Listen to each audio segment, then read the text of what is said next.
Welcome back to 15th Street Automotive. We're looking at a 2016 Dodge Caravan. Air conditioning blows warm. Let's spend a few minutes and figure this one out.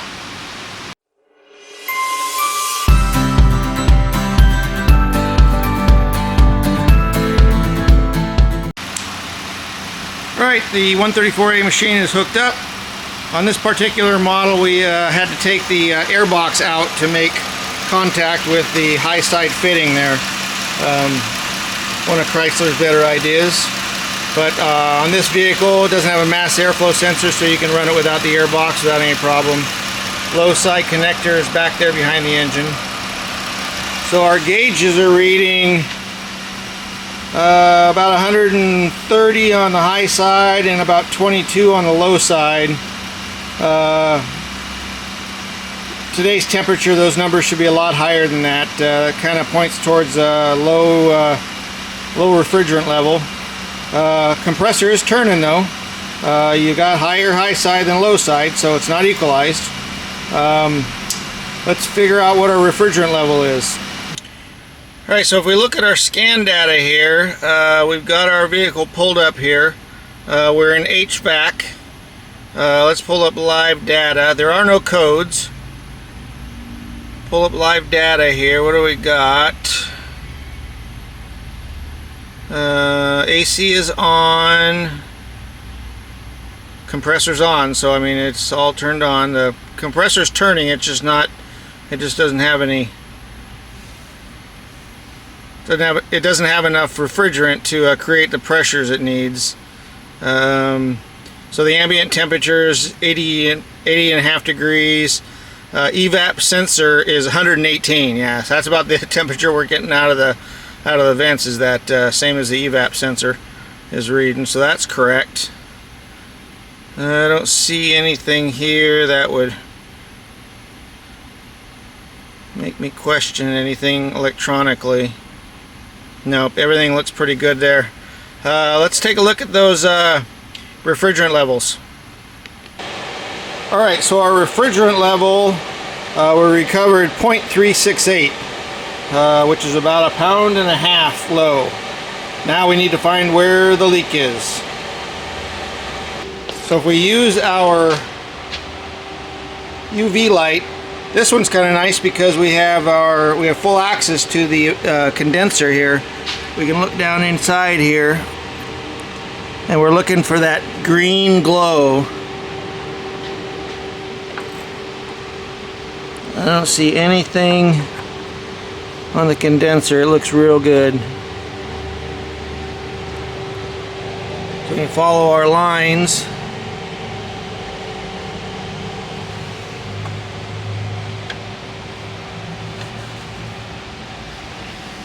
You can see on the fitting of our AC machine, it's got some green glow on it, but that's not part of the system that we're concerned with. So that all looks good. Come down here. There's our fittings for the condenser. That's good.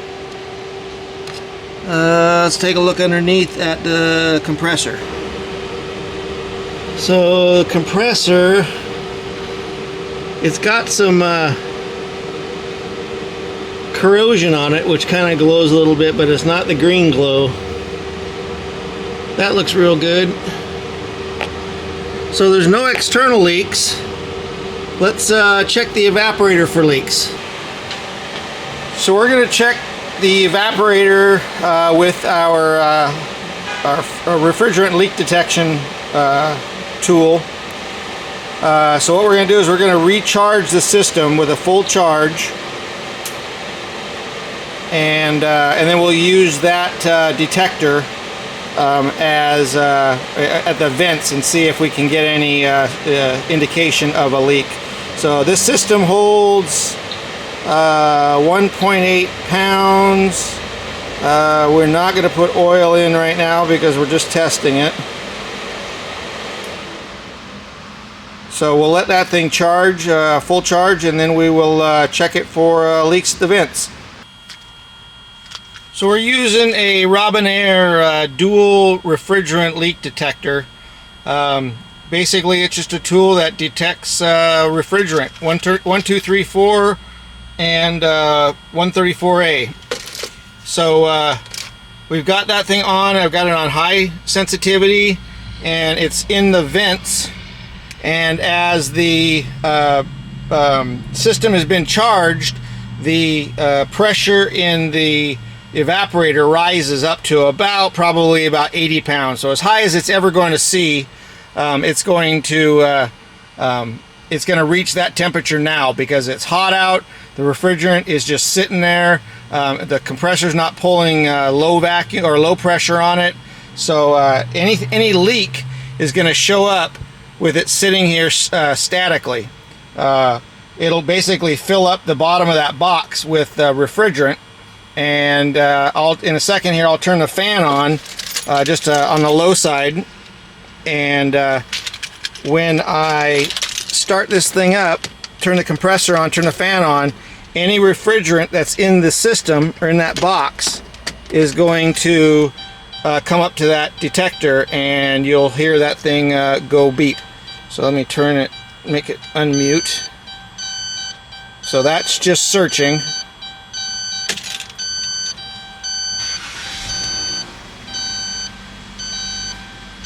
So the fan is on low. We're getting a little bit of airflow out of that.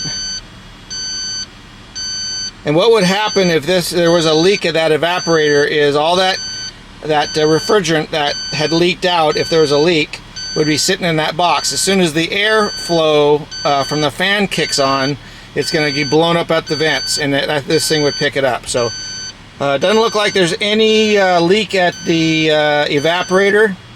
There are no leaks on the external components, but we definitely lost 1.5 pounds of refrigerant.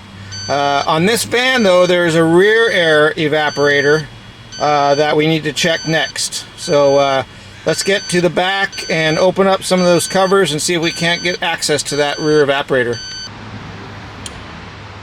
So this van has rear air, so that the rear passengers have controls of the heat and the air conditioning, the fan, and everything. They can control their own temperature. Well, that's done through a completely separate evaporator. Same compressor, same refrigerant, but in addition to flowing to the front evaporator, it also flows to the rear evaporator. And that usually, on almost every car I can think of, always sits back here in this corner back here. So there's some quick dirty tricks that we can do to check this thing for leaks. I'll show you what we got going, how we're going to check this one. So it's in this cover here. This cover, or this wall here, is just kind of held in by snaps, and there's a bolt right here.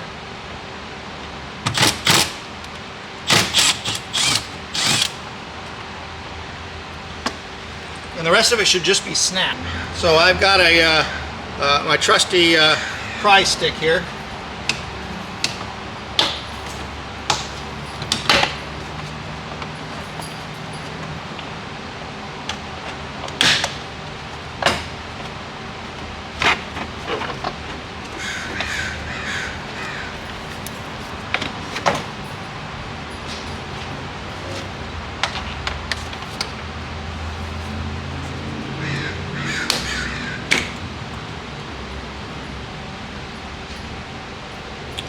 Okay, so you can see inside here, this is the rear fan right here.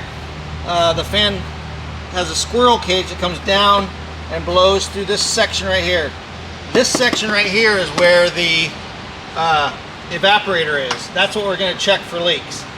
Now, a little trick to get in here, because there's no ports here to check for, to stick our detector in there. You can drill holes here into the case just past the evaporator. Little holes just big enough for the port to get in there. Be careful that you don't go too far in, because there's components in there you gotta be careful with. But you can drill a little hole in that case, and then any refrigerant that is leaking into that case from the evaporator is gonna pick up real easy. Otherwise, you gotta take that whole case apart. And that's not cost effective for the customer. and it takes up a lot of time for the shop. When you're done, you take a little dope and a little dum-dum, or they call it butyl tape, and you put it in that hole, plug that hole in, so there's no efficiency lost on the fan. But so I'm going to drill a couple holes in that thing just to get my tester in there, and then we'll check back here for leaks. So you can see where I put the hole. It's right here. Now the evaporator is right in this pocket right here, this section right here. The evaporator starts down here where that foam is, and it just kind of sits in this area here. So don't drill in this area right here. You don't want to drill in this area right here, because it's that's where the evaporator is. You hit that evaporator, you're gonna have a leak then. But this is just past it. So the airflow flows here, flows through the evaporator and into these channels here, and that's where it goes up out to the vents. But right here is a good safe place to check for any leaks. Anything that leaks out of here is going to make it into this compartment here. So we'll check our leak right there with the detector and see if we got anything. All right, so we've got our machine on. I got it on sensitive high. Sensitivity is high. And we're just going to stick the port inside this. Oh, and you can see it's leaking right there. So it's definitely picking up something big in there.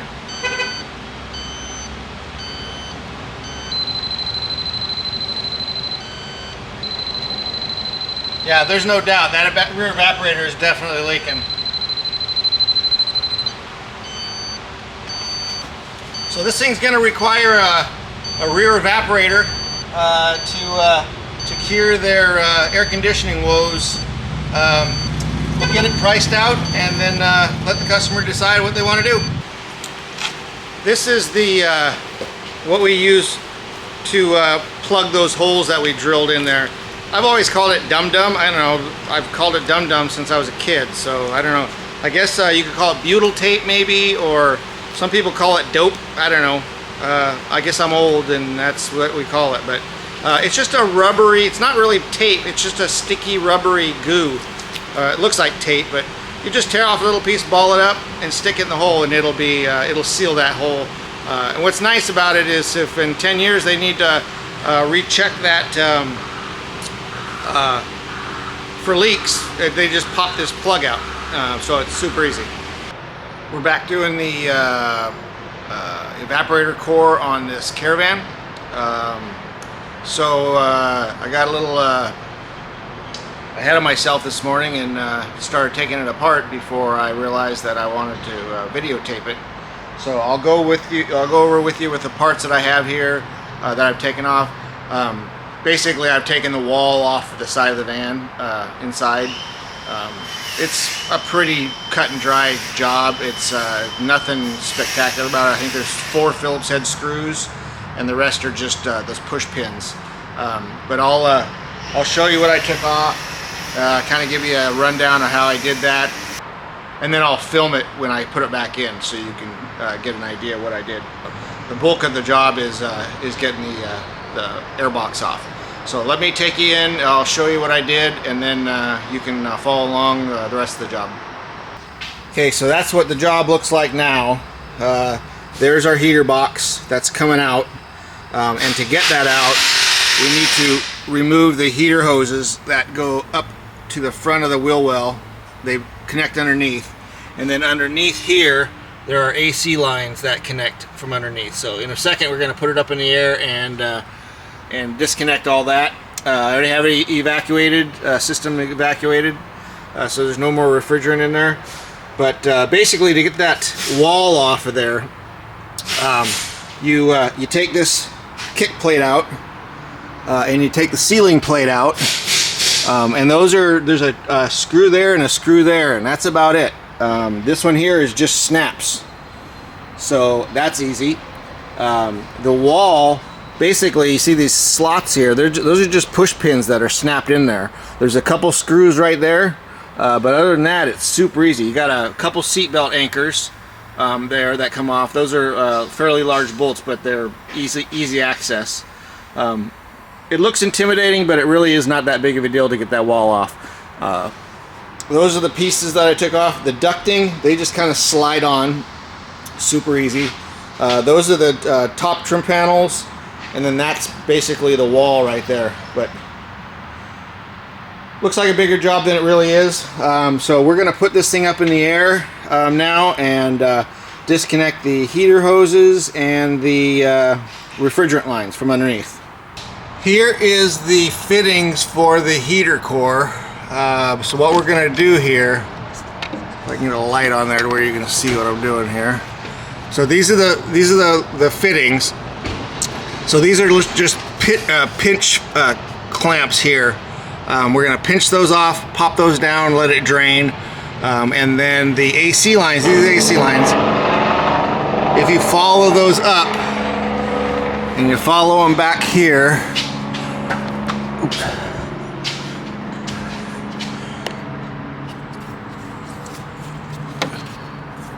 They come up right there, and there's I believe a 13 millimeter nut there that pops those on, and then you'll just pop those down a little bit, just basically break the seal on them, and then that whole section expansion, that's the expansion valve right there, that whole section comes up with the air box.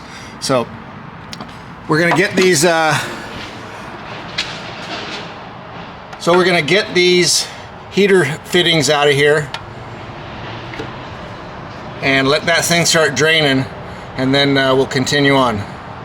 So there you see the evaporator lines disconnected from the expansion valve. So that expansion valve will just go up with the evaporator as I pull that box out. Alright, so here's the heater box, evaporator box. These are the heater hoses. Those are the ends of the heater hoses that were fighting me all the whole time. And then this is where the AC hoses attach to underneath.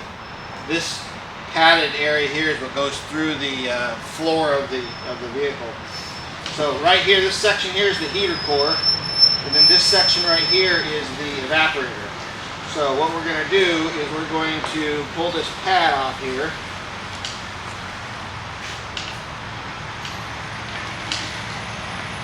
And then we'll pull the expansion valve off, take these screws out of here, and that evaporator will just kind of slide out. Slide the new one in, put it all back together, and put it back in the vehicle.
And here's the evaporator right here.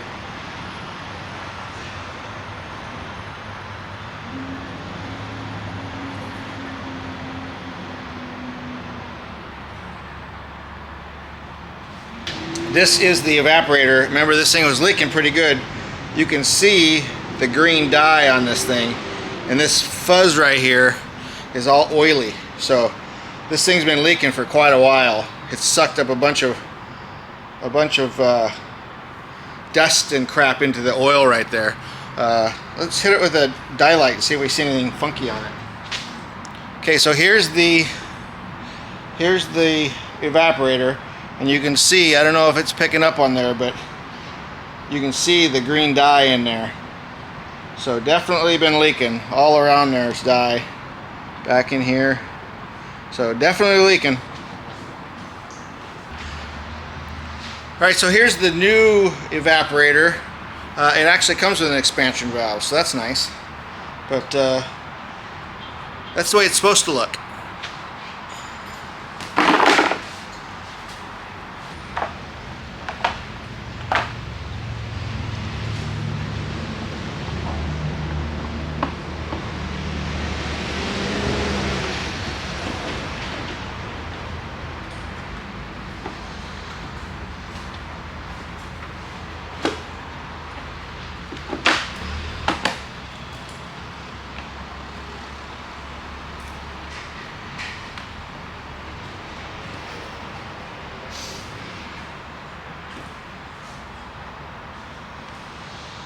So when you're putting this back together, make sure that these doors get back in the slots and they turn, to make sure they're not binding. And then make sure all the holes are lined up. And then you just start screwing it back together.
we've got the evaporator put back in the box.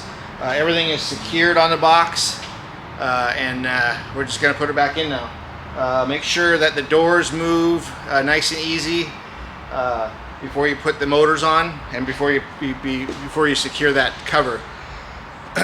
The motors that drive those doors have splines on. They only go one way, so make sure that you line those splines up. You don't force them on there. They're plastic, so they can't be forced.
So the heater hoses come through the floor right there where that black bracket is. That's a clamshell bracket that you take those two nuts off, 10mm nuts, and then that thing clamshells out of the way and kind of just holds those fittings, those tubes in place while you snap the fittings on the bottom. So you can see it just kind of runs up there. It's got a clamp against the wall there, and then over to the heater box. Here's the finished product on the evaporator lines. All secured, seals replaced. There's two washered seals in between those lines and the expansion valve. And then over here is our heater core fittings. And I replaced this fitting here. This one here was reusable. So when you're sticking those back on there, you need to put some type of a lube on the inside of that fitting so it snaps up on there. Otherwise it's going to fight you, and the tubes are going to want to push it back up through the floor. So not too bad of a job if you take your time and lube up the O-rings a little bit. Okay, so we got the box back in there. Heater hoses hooked up. The evaporator hoses are hooked up. New seals at the evaporator hoses. So what we're going to do before we put all the walls back on is I'm going to recharge it, start it up, make sure everything blows good, and then we're going to check it for leaks again, just to make sure that brand new evaporator is not leaking. But I want to make sure it blows cold before we put everything back together, make sure we didn't do anything wrong with the doors or the motors or anything. So I'll recharge it and then I'll be back with you in a second. Alright, so we got the fan blowing. You can hear it blowing in there. Got the air on, and it is blowing about 48, 47 degrees. That's nice. Engine's not warmed up, so we can't get the heater core heated up yet, but it's nothing's leaking. Coolant is flowing through there, it's just not hot yet, so we'll let it sit here and run for a little bit and then button it back up.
Just got back from a road test with this Caravan with the rear evaporator core.